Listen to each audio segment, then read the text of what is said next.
Hi hello எல்லாருக்கும் வணக்கம்ங்க. நம்ம இன்னைக்கு நம்மளுடைய கற்கவல்கை சேனலில் என்ன பார்க்க போகிறோம் அப்படின்னு பார்த்தீங்கன்னா, 6th ஸ்டாண்டர்ட் 3rd டேர்மில் இருக்கக்கூடிய இயல் 2ல் உள்ள திருக்குறள் தாங்க பார்க்க போகிறோம். வாங்க பார்க்கலாம். இதில் அரண், வலியுறுத்தல், ஈகை இந்த 2 அதிகாரமுமே வந்துட்டு குரூப் 4 சிலபஸில் உள்ள அதிகாரம்ங்க. நல்லாவே படிச்சுக்கோங்க இது ரெண்டையுமே. மனத்துக்கண் மாசிலன் ஆதல் அனைத்தரன் ஆகுல நீர பிற. உள்ளத்தில் வந்து குற்றமில்லாமல் இருக்கிறது தான் வந்துட்டு ஒரு சிறந்த அறம். நம்ம வந்து யாருக்கும் ஒரு கெட்டது நினைக்காத ஒரு நல்ல மனசு உடையவங்க தான் வந்துட்டு சிறந்த வந்து அறத்திற்கான ஒரு எடுத்துக்காட்டு. அவங்க அது இல்லாமல் மற்ற எதுவாக இருந்தாலும் சரி, அது வெறுமே வந்துட்டு ஒரு ஆரவாரம் தான் அப்படிங்கிறது தான் அந்த குறளுடைய பொருள்.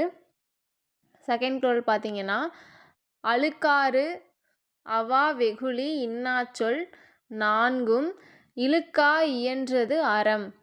பொறாமை பேராசை சினம் கடுஞ்சொல்.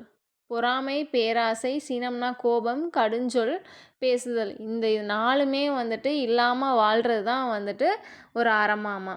சரிங்களா? மனசில் குற்றம் இல்லாமல் இருக்கிறதும், பொறாமை பேராசை சினம் கடுஞ்சொல் பேசுதல், இந்த 4யும் வந்துட்டு 4மே இல்லாமல் இருக்கிறது தான் வந்துட்டு ஒரு அறம் அப்படிங்கிறது தான் இந்த 2 குறளுடைய இது.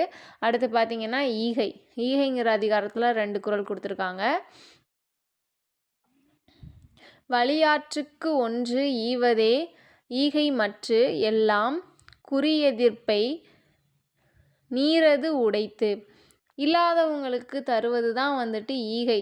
ஈகை அப்படின்னா உதவி, அதாவது இல்லாதவங்களுக்கு தருவது தான், கொடுப்பது. ஒரு பொருளை வந்து இல்லாதவங்களுக்கு கொடுக்கறது தான் வந்துட்டு ஈகை. மற்றவை எல்லாம் வந்துட்டு பயனை வந்து எதிர்பார்த்து செய்பவை தான். ஏன்னா இல்லாதவங்கக்கிட்ட தான் வந்துட்டு நம்ம வந்து எதையுமே எதிர்பார்க்க முடியாது. அப்படி ஒருத்தவங்க இல்லாதவங்களுக்கு செய்கிறாங்க அப்படின்னா அதுதான் ஈகை. மற்றவங்க எல்லாமே இருக்கிறவங்களுக்கு ஒரு இது செய்கிறாங்கன்னா அவங்க ஏதோ அவங்கக்கிட்ட எதிர்பார்க்குறாங்கங்கிறது தான் அர்த்தம். அடுத்து பார்த்தீங்கன்னா, ஈத்துவக்கும் இன்பம் அறியார் கொள் தாமுடைமை வைத்திலக்கும் வன்கணவர். இல்லாதவங்களுக்கு தருவதால் உண்டாகக்கூடிய இன்பத்தை வந்துட்டு அறியாதவங்க பொருளை வந்து சேர்த்து வச்சாங்க அப்படின்னா அது வந்து இழந்துடுவாங்க.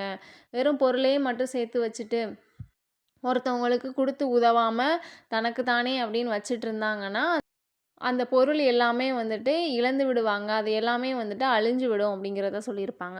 அடுத்து பார்த்திங்கன்னா, இன்னா செய்யாமை. இன்னா செய்தாரை ஒருத்தல் அவர் நாண நன்னயம் செய்து விடல். தமக்கு துன்பம் செஞ்சவங்க வந்துட்டு நாணும்படி அவருக்கு நம்ம என்ன பண்ணணும் அப்படின்னா நன்மை செஞ்சு அவரை வந்துட்டு தண்டிக்கணும்.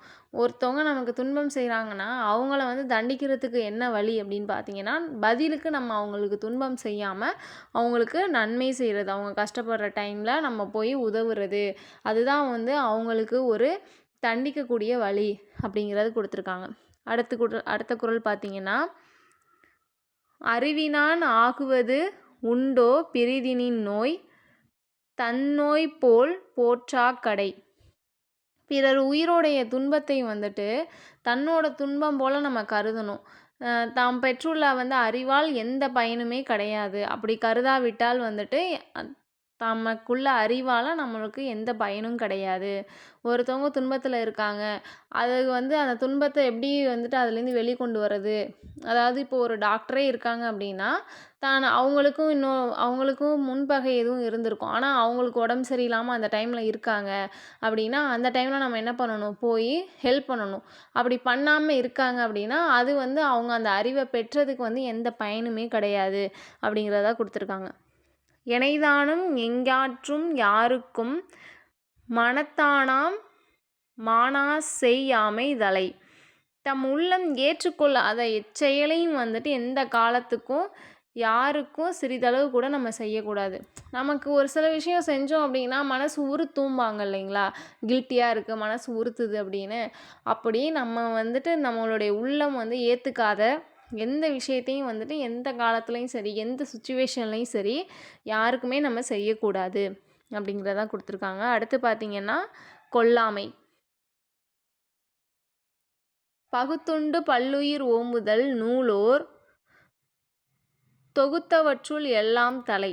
தம்மிடம் வந்து இருப்பவற்றை பிற உயிர்களுக்கு என்ன பண்ணணும்னா பகிர்ந்து கொடுத்து அதை வந்துட்டு காப்பாற்றணும். அதுவே வந்து அறநூல்களில் கூறப்படக்கூடிய அறங்களுள் சிறந்தது. நம்மக்கிட்ட ஒன்று அதிகமாக இருக்குது, இப்போ நம்ம வந்துட்டு நம்மக்கிட்ட சாப்பாடு இருக்குது அப்படின்னா, பக்கத்தில் இருக்கவங்க பசிக்குது, சாப்பாடு இல்லாமல் இருக்காங்க அப்படின்னா அவங்களுக்கு வந்து கொடுத்து பகிர்ந்து சாப்பிட்றது தான் வந்து சிறந்த அறம். அடுத்து பார்த்திங்கன்னா, பெரியாரை பிழையாமை. ஆற்றுவார் ஆற்றல் இகழாமை, போற்றுவார் போற்றுளுள் எல்லாம் தலை.